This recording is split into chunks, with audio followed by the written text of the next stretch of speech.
Hi, my name is Christopher Wing, and I'm going to be going on a trip around the world to every Disney theme park in under 80 hours.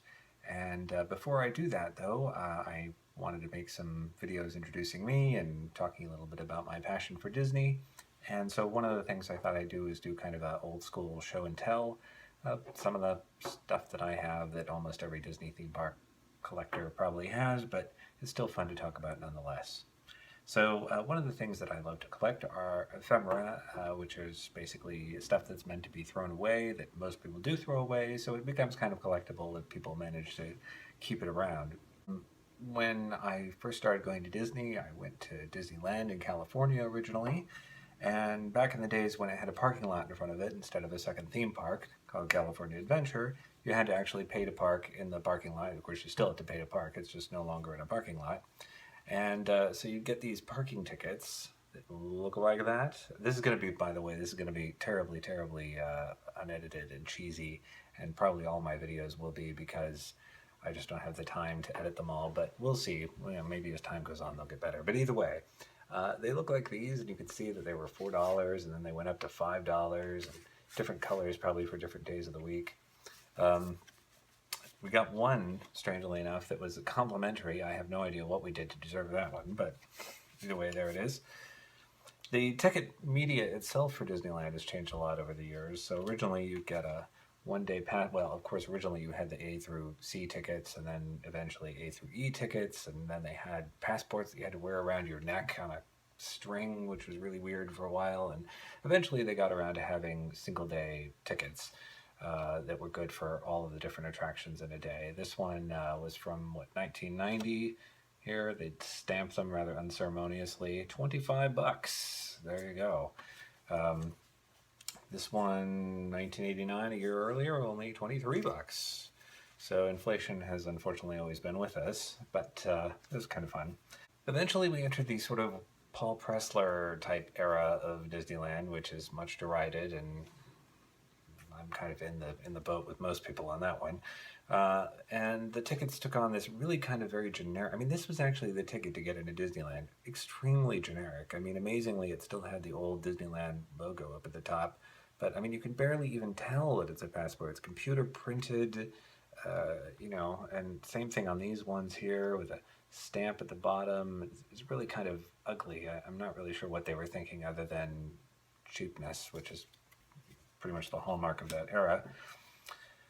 Eventually, they got a little bit more sophisticated with the tickets, and they got some tickets that look kind of more like these card types that you're more familiar with today. I like this one. It has the one of the last vestiges of the sort of Paul Pressler era, where it had the Disneyland logo, much derided, with Disney and the corporate Disney font, and land in what looks like could be Helvetica, who knows. Really boring.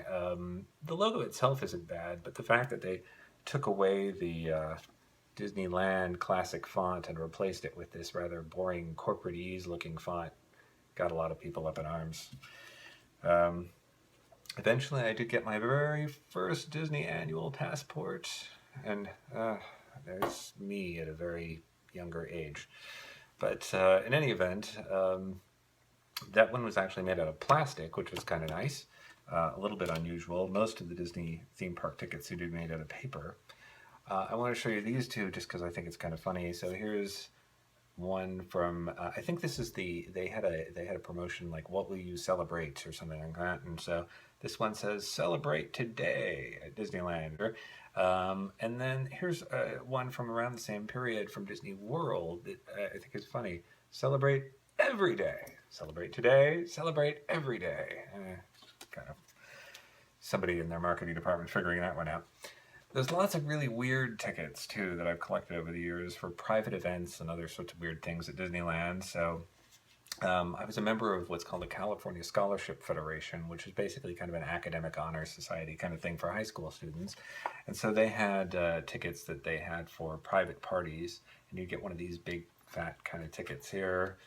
Here's another private party at Disneyland. This one from the 35th anniversary is kind of fun because it's the American Electronics Association Tech Days, but it's got the 35th anniversary logo on it, which I thought was actually kind of a cool logo. And if you lived in Southern California, the really exciting time to go to Disneyland was for grad night.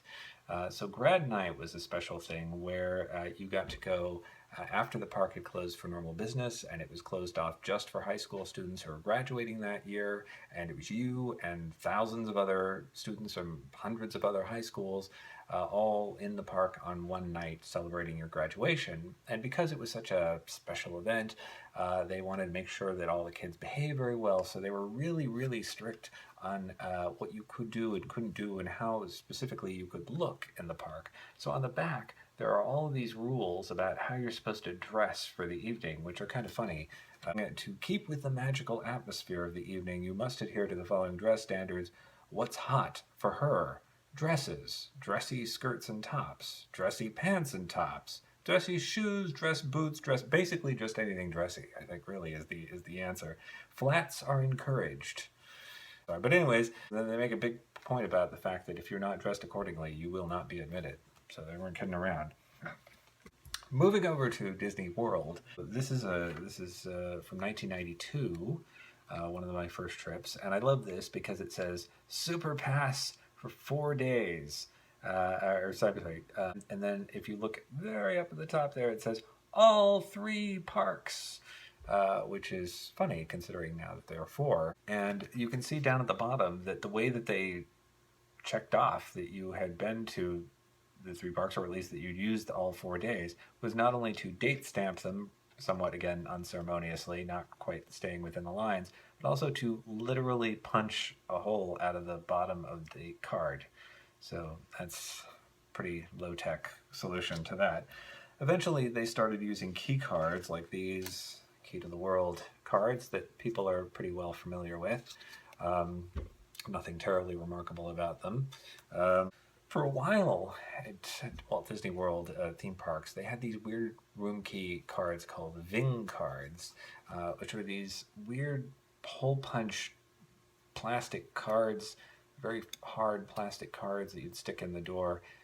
And I guess the pattern of the holes, I don't know if you can quite see there you go, determined whether the lock would open. I mean, it seems like the kind of thing where there are only so many possible combinations and that it wouldn't be that hard for somebody to figure out how to break into it. But in any event, they had them, and they even had some that had Mickey Mouse's finger on them, pointing with one finger, which is very uncharacteristic for Disney, since they kind of try to tell everybody to always point with 2 fingers because one finger pointing is considered rude in certain cultures. So, yeah, I guess Mickey wasn't worried about being rude in that case. So let's leave America and let's travel abroad. So the first place I'm going to go is France. Disneyland resort tickets, not too exciting. Disneyland Paris, there you go, pretty boring. Same thing on this one, a little bit better. Disneyland Resort Paris, Passepartout. But in any event, eventually I did get an annual pass there. I lived in London for 2 years, and so going to Disneyland in Paris was actually pretty easy to do. And they had several different types of passports. They still do. This was their kind of basic style passport. And I'm all bundled up there because it was the dead of winter when I got this. I might get another annual passport from Disneyland Paris in this upcoming trip, and I'll talk more about that in a future video. Moving along to Asia. So before I ever got to Tokyo Disneyland, I went to Hong Kong Disneyland. Even though it's the newest of the theme parks, I went there first. Originally, I had some tickets that were pretty boring. Again, look like the standard paper tickets that almost everybody else has. Eventually, I went to Hong Kong often enough that I decided I'd get an annual pass. They call it, instead of an annual pass, they call it a Magic Access Pass. And this is the silver one. They had a cheaper one for locals called the Red Pass, but they discontinued it. Then there's a gold one and a platinum one. It works the same as most of all the other annual passes out there, in the sense that, you know, the higher price or the higher tier, the more unblocked days out of the year that you're able to go. So, but it is pretty cool, and it is hard plastic and shiny and silvery and quite nice. The last park is Tokyo Disney, and Tokyo Disney has some really interesting ticketing issues. This is a weird thing. Disney Dining Voyage, and you open it up, and it's a bunch of stamps. And after so many stamps, you get a free gift of some kind, or a discount, or coupon, or something. This is actually a pass for the monorail that encircles the park. So we'll talk about this more when I actually get to Tokyo. But one of the interesting things about the various monorails in all the different theme parks is that they all kind of have to handle the situation of being a monorail a little bit differently. So, for example, the one in Anaheim in Disneyland is really the only monorail that goes into the theme park and lets you off inside the theme park. In other words, you can actually enter the park via the monorail, start outside the park, and then end up in the park and vice versa. Whereas the one in Florida is all on Disney property, but it doesn't actually go into the theme parks. I mean, it goes above, for example, Epcot. It will go in and around the Future World area of the theme park, so you can get a very nice preview, but the station is still outside of the gate. So you can ride the monorail for free in Florida, whereas the one in Anaheim, you actually have to have park admission in order to get on the monorail. The one in Tokyo is stranger still. It is completely outside of the parks, just like the one in Florida. And even though it basically just encircles the park, or actually the two parks, Tokyo Disneyland and Tokyo Disney Sea, the one thing about that is that in Tokyo, the monorail is considered to be a form of public transportation. So it's actually part of the public transportation network. So you can use your subway pass actually on the monorail, and you can use, and you have to buy an actual paid ticket in order just to ride the monorail, not to go into the theme park. This isn't theme park admission, this is just a monorail ticket in order to ride the monorail. So it's a really kind of interesting thing that you actually have to pay to take the monorail just like you'd pay to take any other part of the Tokyo subway.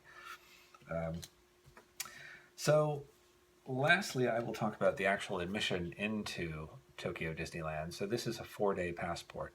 And another weird thing about Tokyo is that they do sell annual passports that are good for admission to either park on various days out of the year. Depending, of course, you pay more, the more you pay, the more days out of the year you get to go to the park. But this is just a regular 4-day passport. One interesting thing that you may note is that it says which park you're going to on which day. And in fact, when you buy the ticket, you actually have to tell them which park you're going to. In other words, this is not a park hopper. Or it is sort of and isn't sort of. So on the first 2 days, you have to specify which park you're going to.